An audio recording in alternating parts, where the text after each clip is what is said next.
Warehouse Group Limited is a publicly traded corporation in New Zealand that generates revenue via department stores and internet commerce. It evolved from a single store to become the country's largest general merchandise retailer.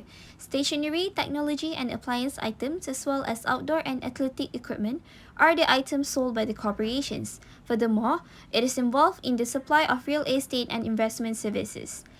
The company divides its operations into 5 business segments, which are the warehouse, warehouse stationery, Noel Liming, Torpedo 7, as well as the market.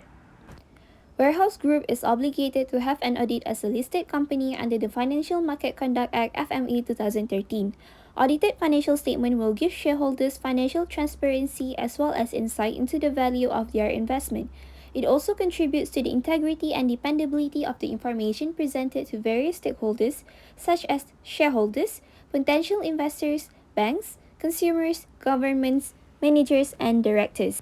Inherent risk is the risk posed by an error or omission in a financial statement due to a factor other than a failure of internal control.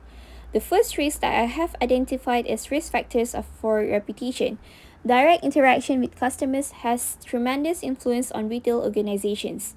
The truth is that with the rise of social media, businesses no longer have complete control over their image. A single unfavorable post on social media by a customer might spell ruin for the organization.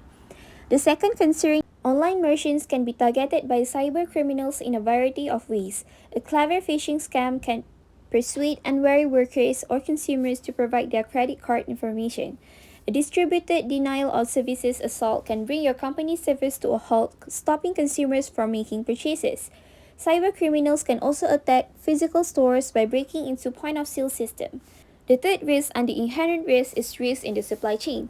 Supply chain risk management has developed as an issue for organizations in the retail industry during the previous decade, particularly during the worldwide pandemic COVID-19.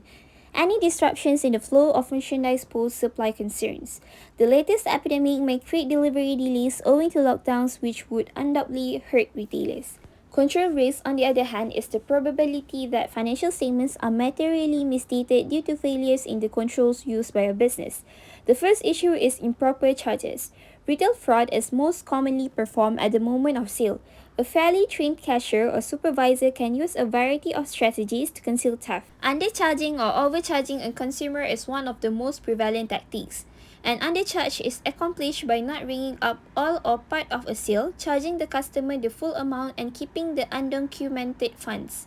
The other method is to overcharge a customer and pocket the amount over the actual value of the sale, in the sense that sales registers or terminals do not record the cashier's conduct. Both approaches are off the record.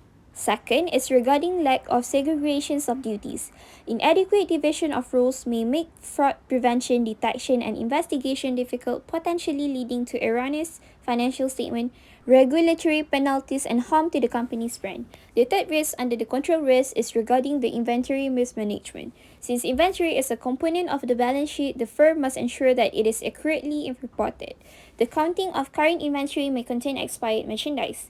This might be due to poor inventory management, which mishandled the documentation and labeling of expired supplies. After reviewing the warehouse group, it can be seen that the retailers' inherent and control risks are high, particularly during the present pandemic, as their reports are subject to fabrication. Since the control risks are mostly related to the assets of the business, the auditors can perform proper audit planning before the execution of audit procedures. They can also properly allocate staff based on skills and experience so that they can detect the risk more easily. Auditors utilize an audit risk model to manage the entire risk of an audit engagement.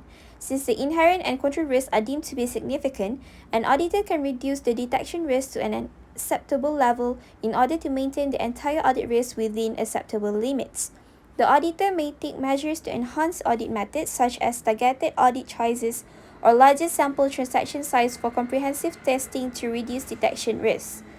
As a conclusion, the total audit risk for the warehouse is medium.